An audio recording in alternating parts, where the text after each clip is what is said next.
الله الرحمن الرحيم الحمد لله الذي أنزل على عبده الكتاب ولم يجعل له عوجا قيما لينذر بأسا شديدا من لدنه ويبشر المؤمنين الذين يعملون الصالحات أن لهم أجرا حسنا ماكثين فيه أبدا وينذر الذين قالوا اتخذ الله ولدا ما لهم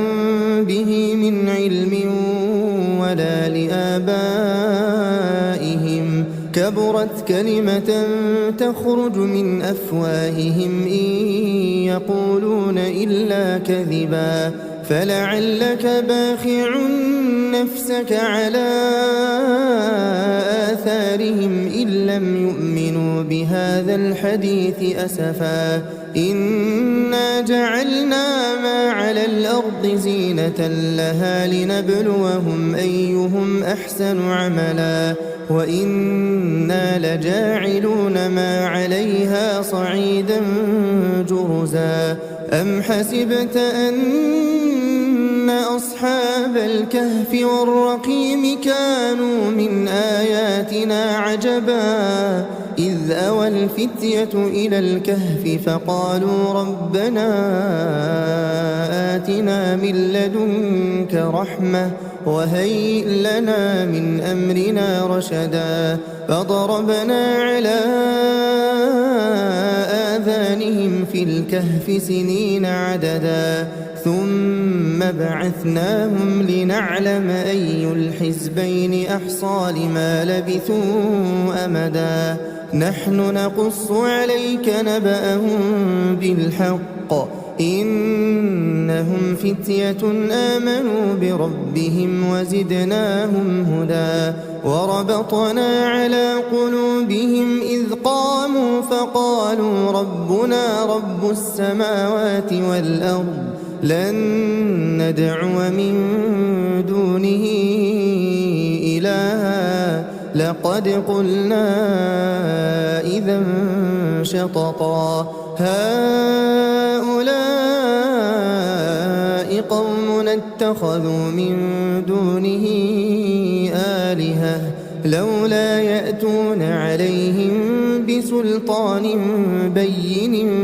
فمن أظلم ممن افترى على الله كذبا وإذ اعتزلتموهم وما يعبدون إلا الله فأووا إلى الكهف ينشر لكم ربكم من رحمته ويهيئ لكم من أمركم مرفقا وترى الشمس إذا طلعت تزاور عن كهفهم ذات اليمين وإذا غربت تقرضهم ذات الشمال وهم في فجوة منه ذلك من آيات الله من يهد الله فهو المهتد ومن يضلل فلن تجد له وليا مرشدا وتحسبهم أيقاظا وهم رقود ونقلبهم ذات اليمين وذات الشمال وكلبهم باسط ذراعيه بالوصيد لو اطلعت عليهم لوليت منهم فرارا ولملئت منهم رعبا وكذلك بعثناهم ليتساءلوا بينهم قال قائل منهم كم لبثتم قالوا لبثنا يوما أو بعض يوم قالوا ربكم أعلم بما لبثتم فابعثوا أحدكم بورقكم هذه إلى المدينة فلينظر أيها أزكى طعاما فليأتكم برزق منه وليتلطف ولا يشعرن بكم أحدا إنهم إن يظهروا عليكم يرجموكم أو يعيدوكم في ملتهم ولن تفلحوا إذا أبدا وكذلك أعثرنا عليهم ليعلموا أن وعد الله حق وأن الساعة لا ريب فيها إذ يتنازعون بينهم أمرهم فقالوا بنوا عليهم بنيانا ربهم أعلم بهم قال الذين غلبوا على أمرهم لنتخذن عليهم مسجدا سيقولون ثلاثة رابعهم كلبهم ويقولون خمسة سادسهم كلبهم رجما بالغيب ويقولون سبعة وثامنهم كلبهم قل ربي أعلم بعدتهم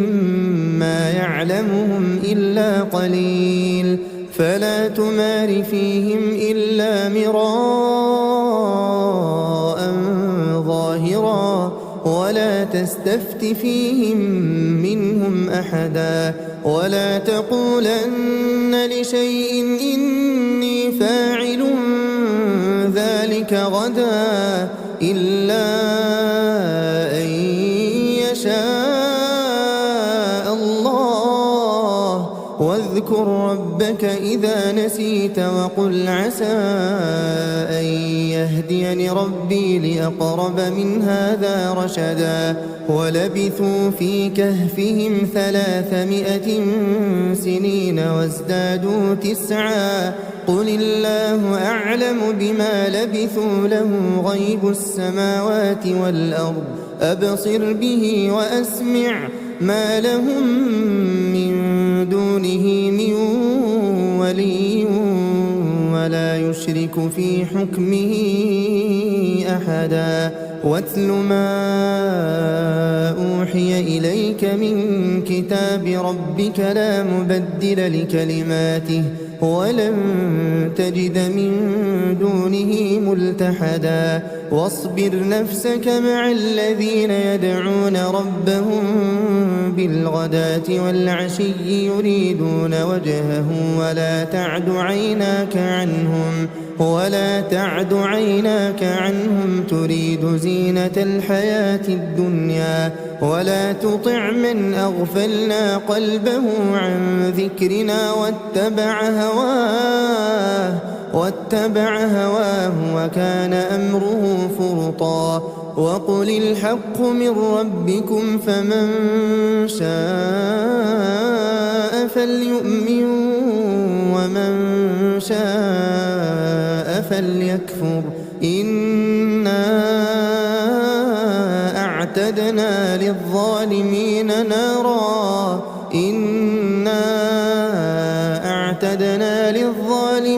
نارا أحاط بهم سرادقها وإن يستغيثوا يغاثوا بماء كالمهل يشوي الوجوه بئس الشراب وساءت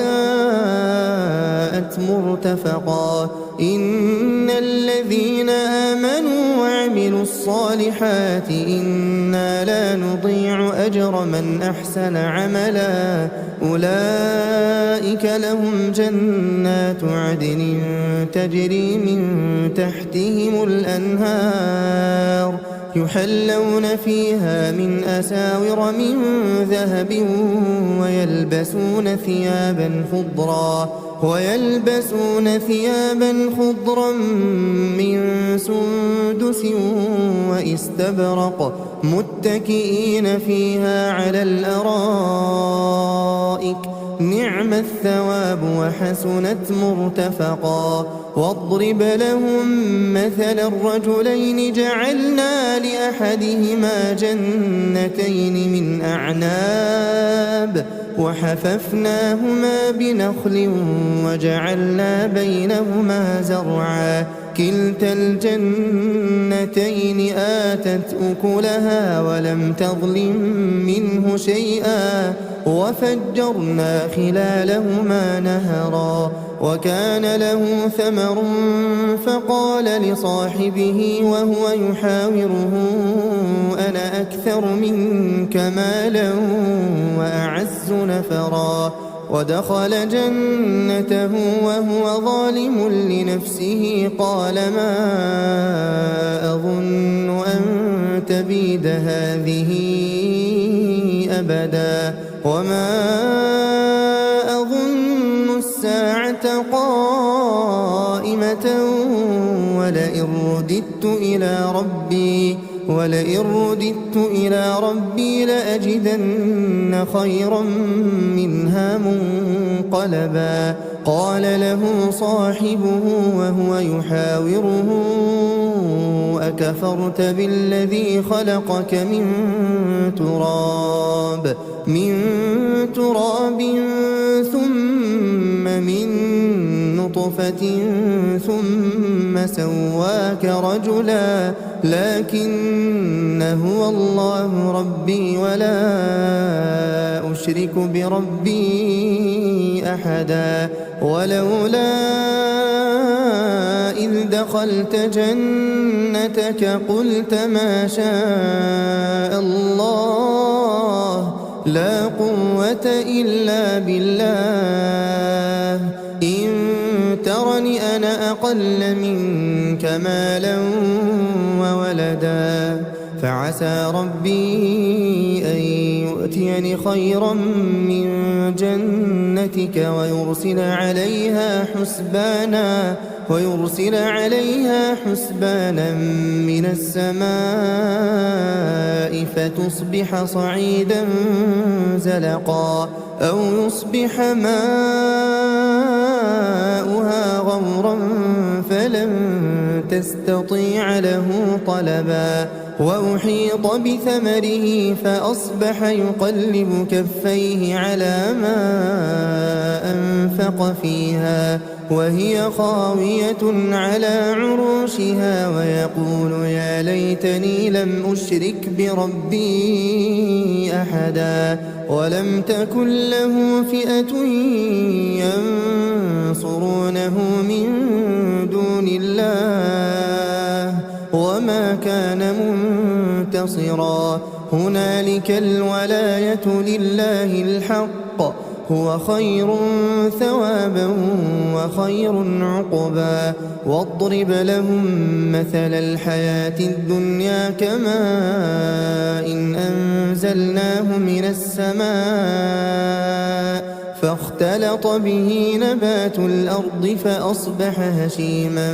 تذروه الرياح وكان الله على كل شيء مقتدرا المال والبنون زينة الحياة الدنيا والباقيات الصالحات خير عند ربك ثوابا وخير أملا ويوم نسير الجبال وترى الأرض بارزة وحشرناهم فلم نغادر منهم أحدا وعرضوا على ربك صفا لقد جئتمونا كما خلقناكم أول مرة بل زعمتم أن لن نجعل لكم موعدا ووضع الكتاب فترى المجرمين مشفقين مما فيه ويقولون يا ويلتنا ما لهذا الكتاب لا يغادر صغيرة ولا كبيرة إلا أحصاها ووجدوا ما عملوا حاضرا ولا يظلم ربك أحدا وإذ قلنا للملائكة اسجدوا لآدم فسجدوا إلا إبليس كان من الجن ففسق عن أمر ربه أفتتخذونه وذريته أولياء من دوني وهم لكم عدو بئس للظالمين بدلا ما أشهدتهم خلق السماوات والأرض ولا خلق أنفسهم وما كنت متخذ المضلين عضدا ويوم يقول نادوا شركائي الذين زعمتم فدعوهم فلم يستجيبوا لهم وجعلنا بينهم موبقا ورأى المجرمون النار فظنوا أنهم مواقعوها ولم يجدوا عنها مصرفا ولقد صرفنا في هذا القرآن للناس من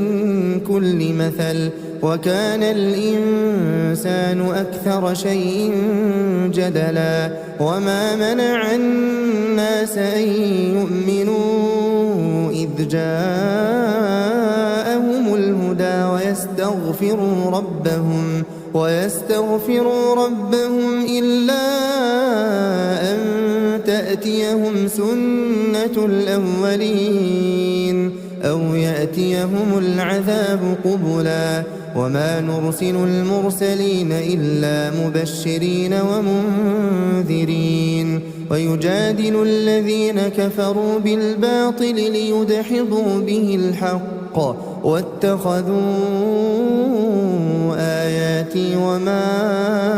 أنذروا هزوا ومن أظلم ممن ذكر بآيات ربه فأعرض عنها ونسي ما قدمت يداه إنا جعلنا على قلوبهم أكنة أن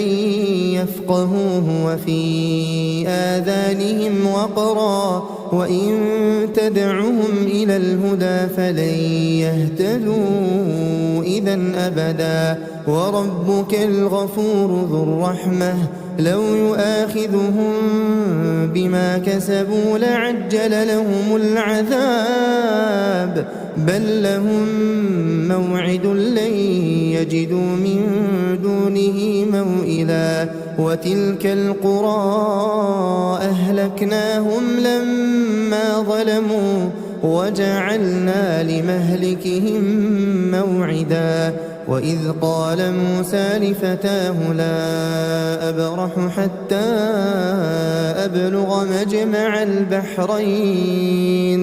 حتى أبلغ مجمع البحرين أو أمضي حقبا فلما بلغا مجمع بينهما نسيا حوتهما فاتخذ سبيله في البحر سربا فلما جاوزا قال لفتاه آتنا غداءنا لقد لقينا من سفرنا هذا نصبا قال أرأيت إذ أوينا إلى الصخرة فإني نسيت الحوت وما أنسانيه إلا الشيطان أن أذكره واتخذ سبيله في البحر عجبا قال ذلك ما كنا نبغي فارتدا على آثارهما قصصا فوجدا عبدا من عبادنا آتيناه رحمة من عندنا وعلمناه من لدنا علما قال له موسى هل أتبعك على أن تعلمني مما علمت رشدا قال إنك لن تستطيع معي صبرا وكيف تصبر على ما لم تحط به خبرا قال ستجدني إن شاء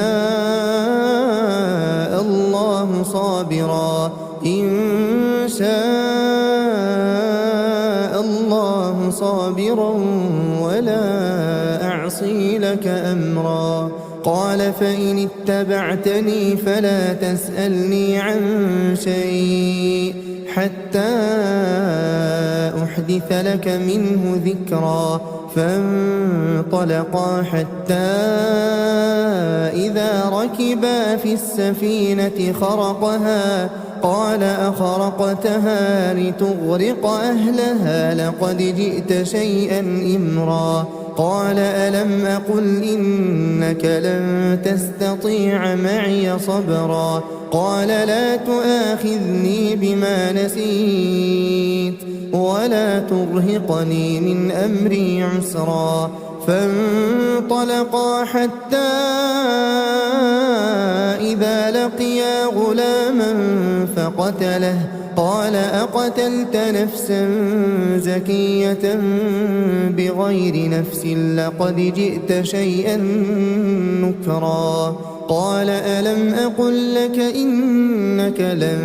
تستطيع معي صبرا. قال إن سألتك عن شيء بعدها فلا تصاحبني قد بلغت من لدني عذرا. فانطلقا حتى إذا أتيا أهل قرية استطعما أهلها فأبوا أن يضيفوهما فوجدا فيها جدارا يريد أن ينقض فأقامه. قال لو شئت لاتخذت عليه أجرا. قال هذا فراق بيني وبينك سأنبئك بتأويل ما لم تستطع عليه صبرا. أما السفينة فكانت لمساكين يعملون في البحر فأردت أن أعيبها وكان وراءهم ملك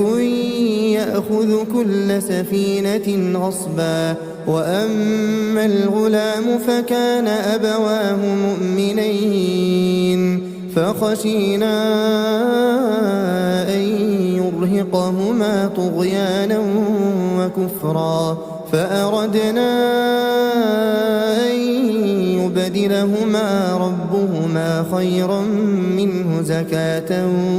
وأقرب رحما. وأما الجدار فكان لغلامين يتيمين في المدينة وكان تحته كنز لهما وكان أبوهما صالحا. فأراد ربك أن يبلغا أشدهما ويستخرجا كنزهما رحمة من ربك وما فعلته عن أمري ذلك تأويل ما لم تسطع عليه صبرا. ويسألونك عن ذي القرنين قل سأتلو عليكم منه ذكرا. إنا مكنا له في الأرض وآتيناه من كل شيء سببا. فأتبع سببا حتى إذا بلغ مغرب الشمس وجدها تغرب في عين حمئة ووجد عندها قوما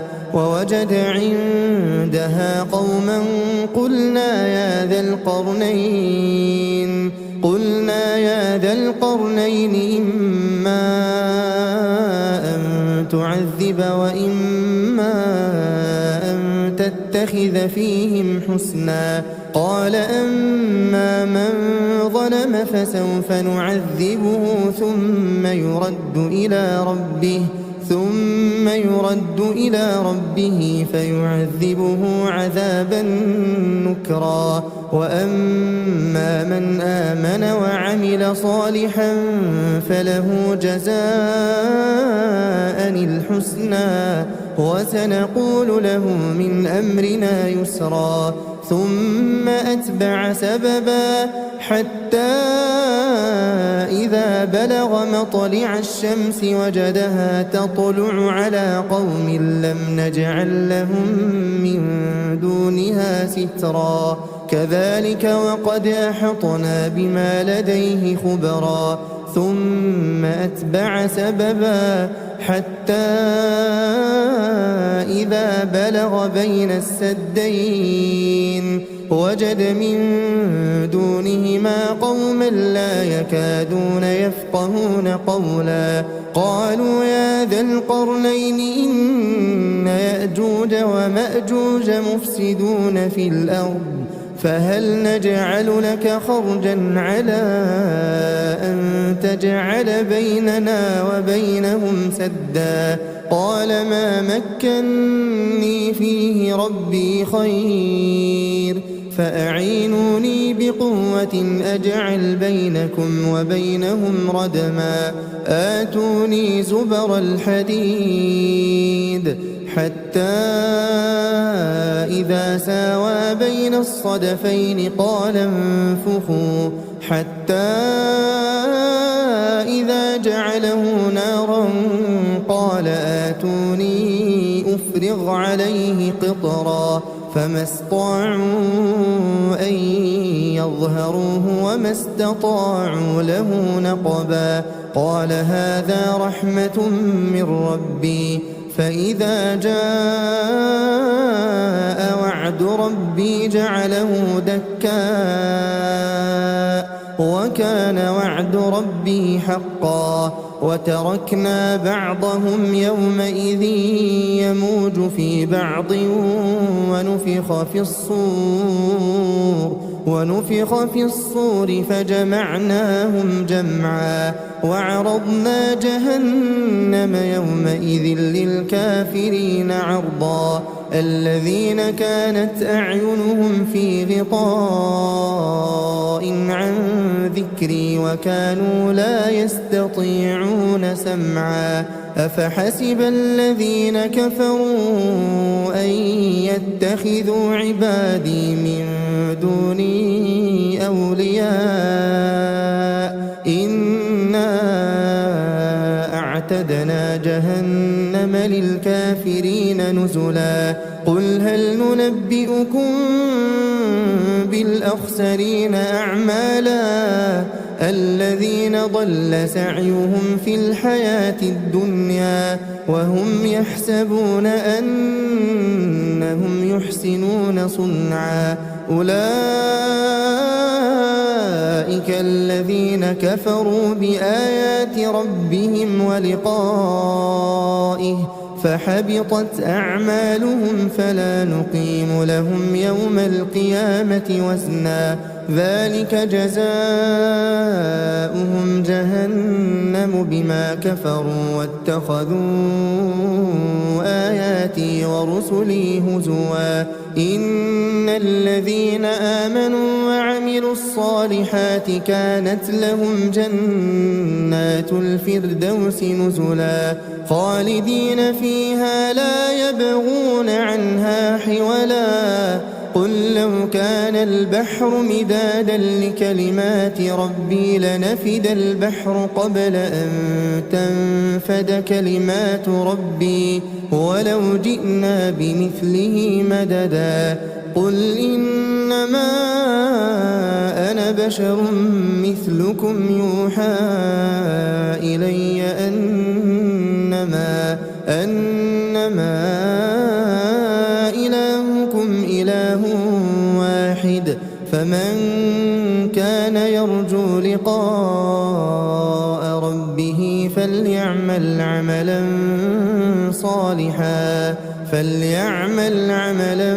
صالحا